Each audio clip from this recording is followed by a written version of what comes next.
Terima kasih pemirsa, Anda masih bersama kami di Bisnis Anda, program yang mengupas dan membedah, mengupas sisi perjuangan dari seorang wirausahawan dan membedah keunggulan dari produk yang dihasilkannya.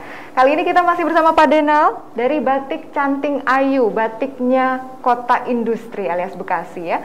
Jadi Kota Industri ini ternyata menyimpan banyak kearifan lokal juga. Salah satunya adalah kekayaan batik ini, luar biasa. Tadi kita sudah berkenalan di segmen pertama, jadi ciri khasnya batik Bekasi dari motifnya ya Pak ya, motif dan juga pemilihan warna-warnanya. Dikerjakan bisa dengan tulis, cap, dan juga bisa dicetak juga, ternyata tergantung dari permintaannya gitu.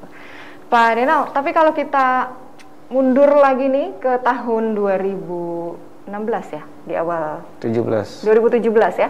Kalau kita mundur ke 2017, waktu itu apa yang mendorong Pak Denal untuk memutuskan batik nih gitu, jalan hidup saya gitu. Waktu itu apa Pak Denal? Sebenarnya sih kita mulai itu justru dari programnya Bupati ya waktu itu, Bu Neneng masih Bu Neneng waktu itu ya. Okay. Karena dia berharap di Bekasi ini terciptanya kampung batik. Nah, jadi kita di sana melihat peluang, wah ini bagus nih, berarti ada dukungan dari pemerintah gitu ya. Nah, berarti di situ ya kita sesama warga di sekitar di Tambun Selatan pada khususnya, ya udah kita bentuk di sini batik. Nah, terciptalah di situ Batik Canting Ayu, itu awal mulanya. Apa yang menyebabkan Pak Denal kuat gitu? Saya harus maju gitu. Apa waktu itu motivasinya? Ya otomatis karena ada peluang ya. Harus dan diambil, saya merasa wah ini kayaknya bisa sih dikerjain. Toh kita juga sesama masyarakat di sekitar sini kayaknya mendukung gitu ya. Banyak yang punya keinginan yang sama, ya sudah kita lanjut gitu. Karena terutama kan dari dukungan dari pemerintah setempat ya. Nah itu membuka peluang yang besar, menurut saya sih begitu. Makanya semangat tuh teman-teman juga. Sesuai dengan passion juga ya? Fashion, memang kalau basic saya memang di fashion ya tadinya. Awalnya memang di fashion. Dan juga. memang passionnya, kesukaannya, kegemarannya memang di bidang ini gitu ya? Iya, jadi memang dari sebelumnya saya juga gitu. sudah mau berkecimpung ke sana juga, di dunia fashion juga sih sebelumnya. Luar biasa. Jadi apapun itu harus dikerjakan sesuai dengan passion atau kesukaannya ya.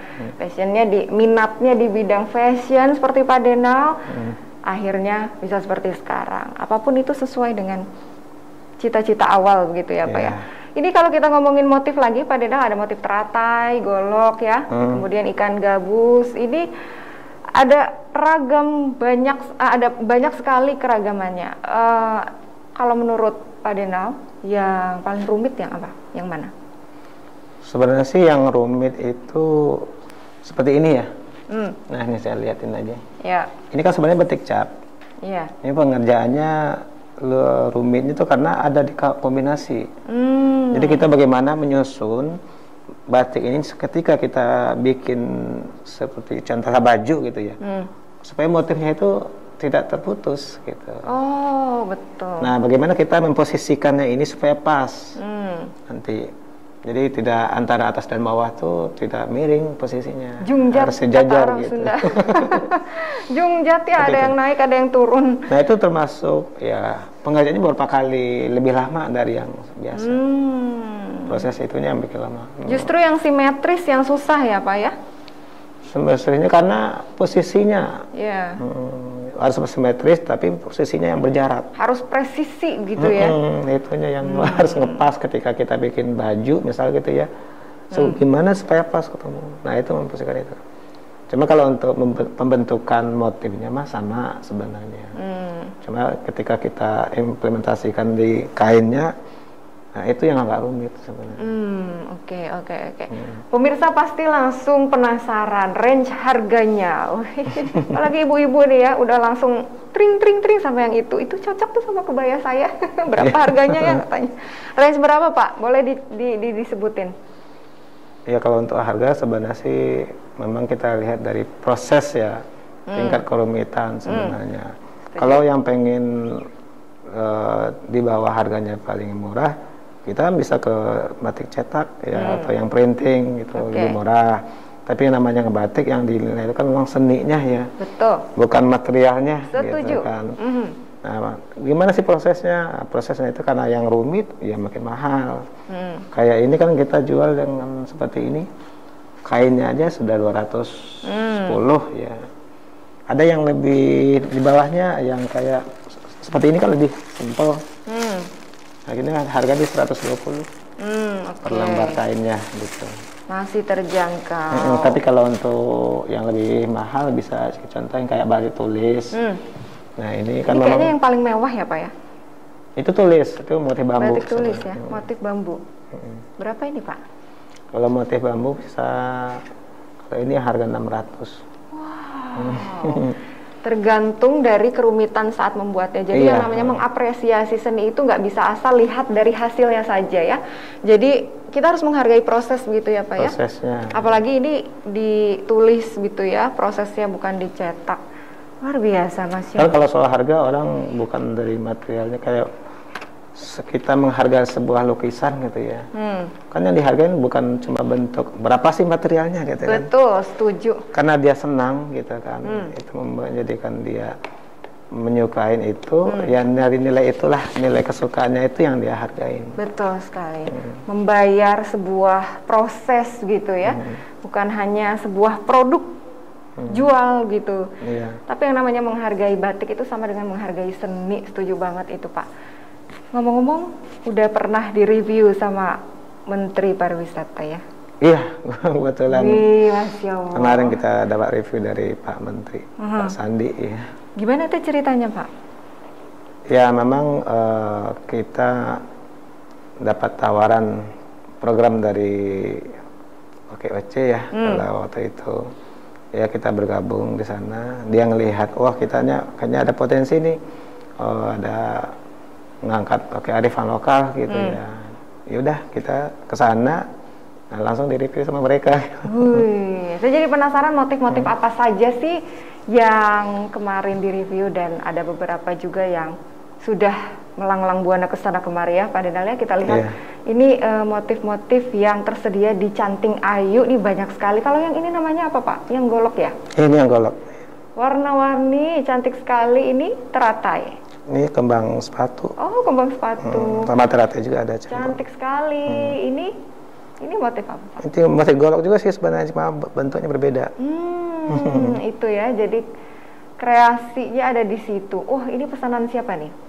Ini dulu buat koperasi ya, koperasi Sri Kandi waktu itu. Wow, ada tim seni juga ya, pakai batik dari Canting Ayu. Wah, cantik-cantik sekali.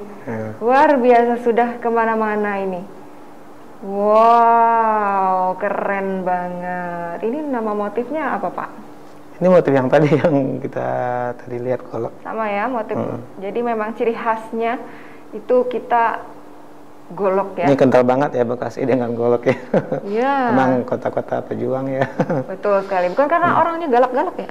Bukan ya. Tapi memang mengenang sejarah biasanya gitu ya. Karena kita kota patriot.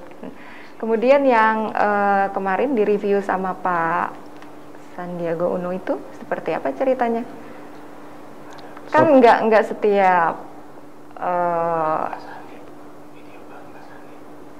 kan nggak setiap pengrajin juga kan dapat kesempatan ya Pak ya. Oh iya. Karena saya bagaimana Bapak bisa dia sih melihatnya ini mungkin karena memang kita dari pengusahanya batik yang mengangkat kearifan lokal gitu ya. Ya mungkin dari keinginan mereka sebagai Menteri Pariwisata mungkin ya, untuk memperkenalkan Indonesia lebih luas gitu. Saya jadi penasaran apa kata Pak Menteri ya. Kita simak dulu pemirsa, ini review dari Pak Menteri buat batiknya Pak Denal. Warna M16 ini ada batik yang dikirim dan juga ada Canting Ayu Bekasi, batik Canting Ayu Bekasi. Wah, Pak Menteri aja bilang seperti itu, setuju banget itu. Tapi gimana itu bisa terpilih saat itu Pak Denal? Iya, karena memang dari sekian kita yang diundang waktu itu, dia melihat mana sih yang sekiranya memang berpotensi untuk dikembangkan gitu. Wih. Nah, kita salah satu yang mereka pilih. Masya Allah, Masya Allah. Apa rasanya Pak Denal dapat review dari Ya, orang nomor 1? Ya senang sekali. Senang sekali ya.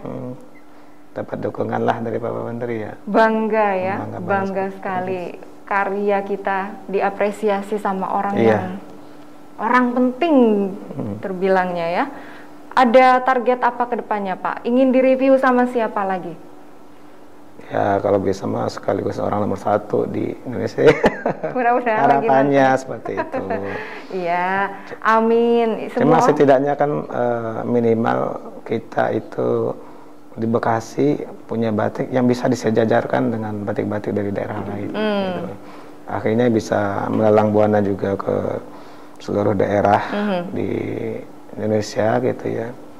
Pada khususnya ya umumnya mungkin ya bisa memperkenalkan juga, ikut berperan lah di Indonesia ini ada batik, oh Bekasi juga punya gitu.